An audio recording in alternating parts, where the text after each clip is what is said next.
Very good evening and welcome to all of you dear students. आज के इस class में रेन एंड मार्टिन की बुक के चैप्टर 8 को मैं एक्सप्लेन करूंगा। और यह जो चैप्टर 8 है इसमें हम लोग चर्चा करने वाले हैं द नाउन एंड केस की। आप इसके पहले के क्लासेस में introduction to noun, noun and number, noun and gender, subject and predicate और बहुत सारी चीज़ें पढ़ चुके हैं। आज चैप्टर 8 मैं आपको पढ़ाने जा रहा हूं और आज क्लियर हो जाएगा आपका नाउन एंड केस। क्लास में लास्ट तक बने रहें, वीडियो को अन्य दोस्तों में साझा जरूर करें।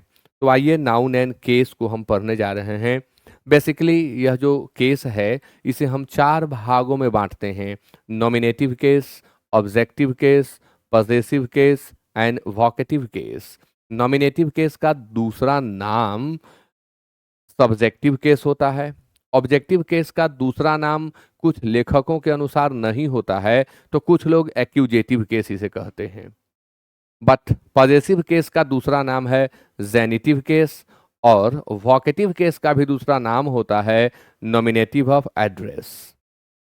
तो इन चीज़ों पर चर्चा होगी, कुछ चर्चाएं आज होंगी केस की और कुछ अगले क्लासेस में होंगी।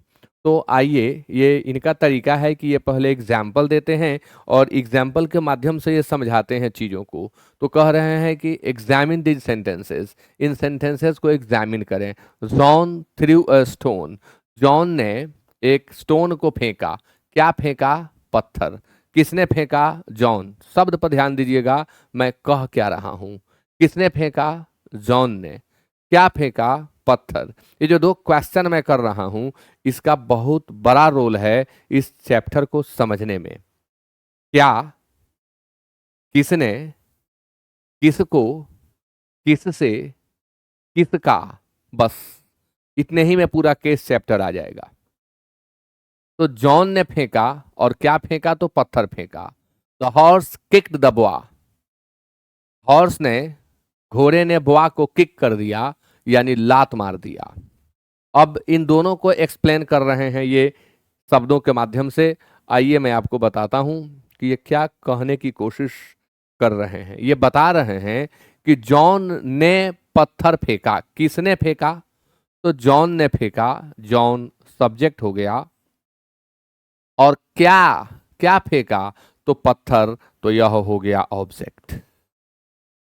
फिर ये कह रहे हैं कि हॉर्स ने बुआ को किक कर दिया। किसने किक किया? हॉर्स ने। तो हॉर्स हो गया सब्जेक्ट और दबवा हो गया ऑब्जेक्ट। और एक और काइंड इसमें आगे मिल रहा है आपको सब्जेक्ट एंड प्रीडिकेट का। तो सब्जेक्ट के पार्ट को आप अलग कर लेंगे तो बचे हुए, जैसे थ्रू अ स्टोन प्रीडिकेट है और किक द बॉय प्रीडिकेट है। ऑब्जेक्ट कहाँ रहता है? तो ऑब्जेक्ट सेंटेंस के प्रीडिकेट वाले पार्ट में रहता है और सब्जेक्ट सेंटेंस के प्रारंभ में रहता है। हालांकि हमेशा के लिए यह नहीं कह सकते कि सब्जेक्ट हमेशा शुरू में ही रहेगा, कई तरह के सेंटेंसेस भी होते हैं। In the sentence 1 the noun John is the subject, it is the answer to the question who threw as threw a stone. तो जो मैं आपको बता दिया हूं वही चीज ये यहाँ पर एक्सप्लेन कर रहे हैं। इसके लिए मैं आपको बता देता हूं एक ट्रिक। इस ट्रिक को आप समझ लेंगे तो आसानी से सब्जेक्ट ऑब्जेक्ट आपको समझ में आने लगेगा। यदि किसी भी सेंटेंस से आप सब्जेक्ट को समझना चाहते हैं तो हिंदी माध्यम के आप विद्यार्थी हैं तो किसने या कौन लगाकर प्रश्न पूछें। किसने या कौन लगा करके प्रश्न पूछें, वर्ब से प्रश्न पूछें, जो एक्शन वर्ड है उससे प्रश्न पूछें। आपको जो आंसर में शब्द प्राप्त होगा वह सब्जेक्ट होगा और सब्जेक्ट हमेशा नॉमिनेटिव केस में होते हैं। इसी प्रश्न को यदि आप इंग्लिश में पूछना चाहते हैं तो बस इनकी अंग्रेजी लिख लें केवल। जैसे किसने के लिए हम लोग हु लिखते हैं, कौन के लिए भी हम लोग हु लिखते हैं। तो अगर आप वर्ब के पहले हु लगा के प्रश्न पूछेंगे तो जो आंसर प्राप्त होगा वह उस वाक्य का क्या होगा? सब्जेक्ट होगा। यदि आप ऑब्जेक्ट का पता लगाना चाहते हैं तो उसके लिए भी ट्रिक है। ऑब्जेक्ट का यदि आप पता लगाना चाहते हैं, हिंदी माध्यम के विद्यार्थी हैं, तो आप क्या या किसको वर्ब के पहले जोड़ करके प्रश्न पूछें और जो आंसर आपको प्राप्त होगा वह निश्चित तौर पर उस सेंटेंस का ऑब्जेक्ट होगा। अब एक बात पर और ध्यान दें आप कि सब्जेक्ट जो होते हैं उन्हें नॉमिनेटिव केस कहा जाता है, यानी subjects are always in nominative case and objects are always in objective case. Subjects हमेशा नॉमिनेटिव केस में होते हैं और ऑब्जेक्ट हमेशा ऑब्जेक्टिव केस में होते हैं। यानी जॉन ने पत्थर फेंका तो पूछिए किसने फेंका, तो जॉन ने, यानी जॉन नॉमिनेटिव केस है, सब्जेक्ट है। और क्या फेंका, तो स्टोन फेंका, स्टोन ऑब्जेक्ट हो गया। दी हॉर्स किक द बुआ, बुआ को किक किसने किया, तो हॉर्स ने, तो हॉर्स सब्जेक्ट हो गया, डूअर हो गया। और किक कौन हुआ, तो द बुआ हुआ, यानी वह क्या हो गया, ऑब्जेक्ट हो गया। यही चीज यहाँ ये बता रहे हैं, सब्जेक्ट और ऑब्जेक्ट के बीच के डिफरेंस को और कैसे पता लगाएंगे, जो कि मैंने आपको बता दिया। अब है ये वही बातें आगे आ रही हैं। अब ये डिफाइन कर रहे हैं, डेफिनेशन बता रहे हैं कि when a noun is used as the subject of a verb it is said to be in the nominative case. जब किसी नाउन का प्रयोग किसी वर्ब के सब्जेक्ट के रूप में करते हैं तो उसे नॉमिनेटिव केस कहा जाता है या उसे नॉमिनेटिव केस माना जाता है। यह नॉमिनेटिव केस का इनका अपना डेफिनेशन हुआ जो यहाँ ये दे रहे हैं। व्हेन अ नाउन और pronoun is used as the object of a verb it is said to be in the objective case।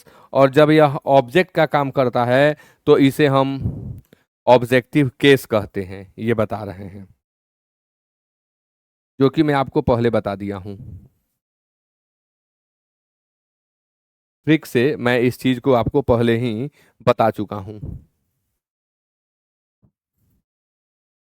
जो डूअर हो या जिसकी चर्चा हो रही हो उसे सब्जेक्ट कहते हैं, नॉमिनेटिव केस कहते हैं।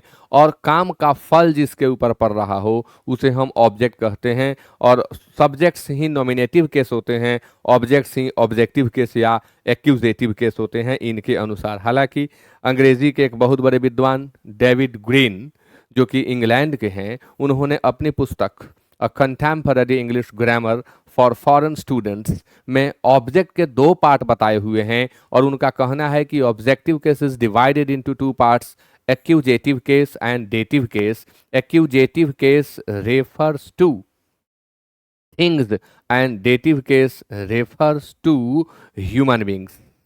जो ह्यूमन बींग्स को, जो मनुष्यों को व्यक्त करे उसे हम डेटिव केस यानी इनडायरेक्ट ऑब्जेक्ट कहते हैं। और जो वस्तुओं को व्यक्त करे उसे हम एक्यूजेटिव केस कहते हैं और उसे डायरेक्ट ऑब्जेक्ट कहा जाता है। सामान्य तौर पर ऑब्जेक्ट को दो भाग में बांटते हैं, एक डायरेक्ट ऑब्जेक्ट तो दूसरा इनडायरेक्ट ऑब्जेक्ट। उसी को डेविड ग्रीन ने कह दिया है एक्यूजेटिव केस और डेटिव केस। तो यही चीज यहाँ ये बता रहे हैं जो आपको मैं बता चुका हूँ, हुम और व्हाट का इनका अपना ट्रिक है जो मैं आपको बता चुका हूँ। अब एक चीज ये ऐड कर रहे हैं यहाँ पर, और ये क्या ऐड कर रहे हैं ध्यान दीजिएगा।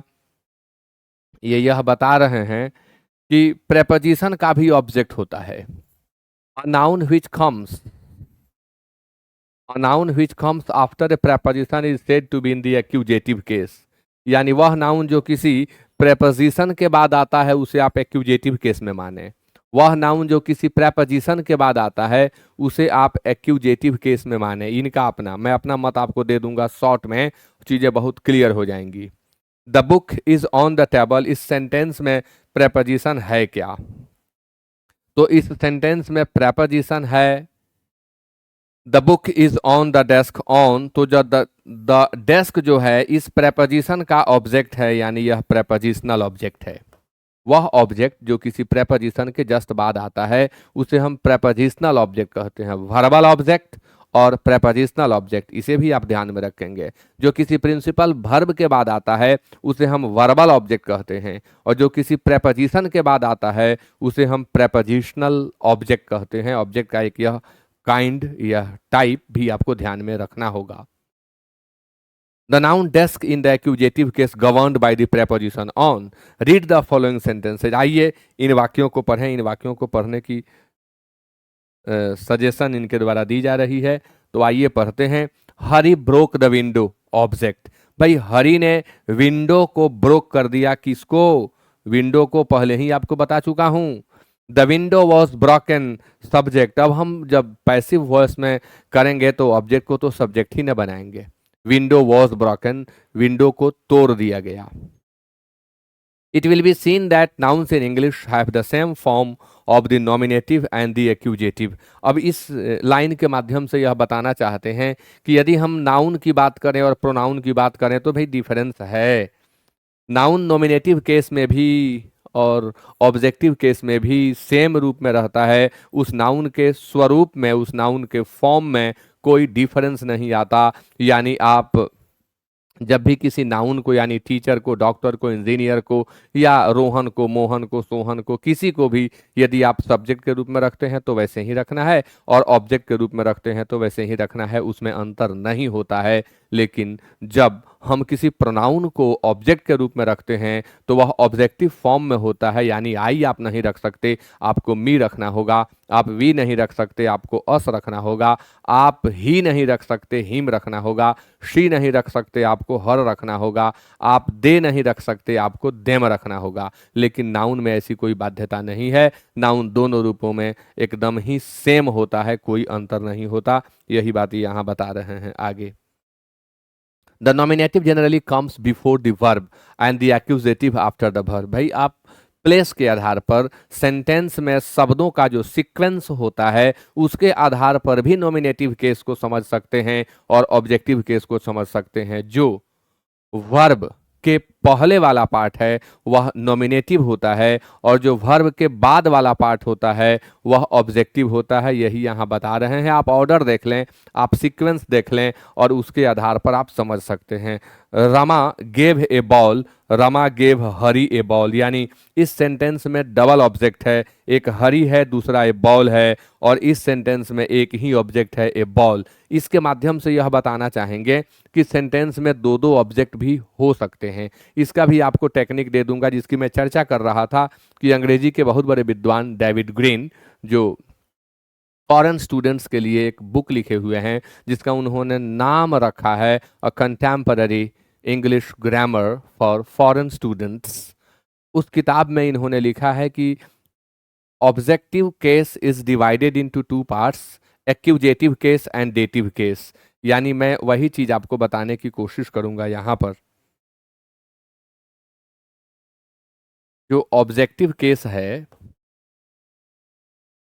इसे डेविड ग्रीन दो भाग में बांट देते हैं। ये एक को एक्यूजेटिव केस कहते हैं,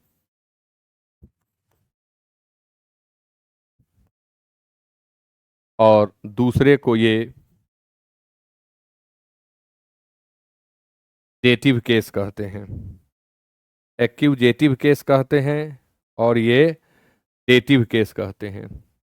अब आप गौर करिएगा, इसमें जो एक्यूजेटिव केस होगा उसका फंक्शन क्या होगा, और जो डेटिव केस होगा उसका फंक्शन क्या होगा। तो अगर कोई ऑब्जेक्ट ह्यूमन बीइंग को व्यक्त कर रहा है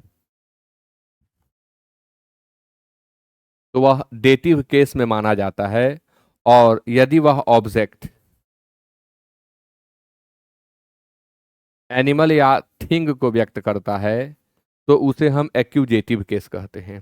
साधारण तौर पर इसी बात को लोगों ने लिखा है, अन्य ग्रामेरियंस ने लिखा है। एक्यूजेटिव केस को लोग कह देते हैं डायरेक्ट ऑब्जेक्ट, डायरेक्ट ऑब्जेक्ट, और डेटिव केस को कह देते हैं इनडायरेक्ट ऑब्जेक्ट। आप सुने होंगे शिक्षक लोग इसे पढ़ाते हैं डायरेक्ट ऑब्जेक्ट और इनडायरेक्ट ऑब्जेक्ट करके। ऐसे भी आप समझ सकते हैं, थोड़ा सा ये एडवांस फॉर्म है तो इसे भी आप जानिए। मैंने आपको दोनों बताया, अब इसका भी टेक्निक आपको दे देता हूं जिससे आसानी से आप फरकेट कर पाएंगे कि कौन वाला डायरेक्ट है और कौन वाला इनडायरेक्ट है। देखिए, मैंने पिछले स्लाइड में आपको बताया था कि यदि आप सेंटेंस में से ऑब्जेक्ट को ढूंढना चाहते हैं तो आप हुम या व्हाट का प्रयोग करें। तो ये जो होंगे ना, ये हुम के आंसर में आएंगे। अगर कोई ऑब्जेक्ट हुम के आंसर का है तो वह इनडायरेक्ट ऑब्जेक्ट है और वह डेटिव केस में है। और यदि कोई ऑब्जेक्ट व्हाट के आंसर में आ रहा है तो वह एक्यूजेटिव केस है और वह किसी एनिमल को व्यक्त करेगा या वह किसी थिंग को व्यक्त करेगा। एकदम क्लियर, इतना बहुत ज़्यादा लंबा चौड़ा कुछ पढ़ना नहीं है। ये सब चीज़ें यहाँ एक चार्ट से क्लियर हो जाती हैं कि राम ने एक बॉल दिया, राम ने हरि को एक बॉल दिया, तो राम ने बॉल किसको दिया? हरि को। तो तो यह जो हरी है यह डेटिव केस में है, और राम ने क्या दिया तो एक बॉल दिया, तो यह एक्यूजेटिव केस में है। यानी इस गेव वर्ब के पास दो ऑब्जेक्ट है, एक ऑब्जेक्ट हरी है, दूसरा ऑब्जेक्ट ए बॉल है। तो जो हरी है वह डेटिव केस में है, यानी वह इनडायरेक्ट ऑब्जेक्ट है, और ए बॉल जो है वह एक्यूजेटिव केस में है, यानी यह डायरेक्ट ऑब्जेक्ट है। यही बात यहाँ ये बता रहे हैं। आगे ये स्लाइड क्लियर नहीं है, लेकिन जो बातें आपको बता दिया हूं डायरेक्ट ऑब्जेक्ट इनडायरेक्ट ऑब्जेक्ट, वही बताने का ये तरीका, फर्केट करने का ये तरीका यहाँ एक्सप्लेन कर रहे हैं। आइए आगे बढ़ते हैं। 53 एग्जामिन द सेंटेंसेस। अब आगे ये सेंटेंस के माध्यम से बताना चाह रहे हैं कि दिस इज रामाज अम्ब्रेला, यानी यह छाता किसका है, तो यह छाता राम का है।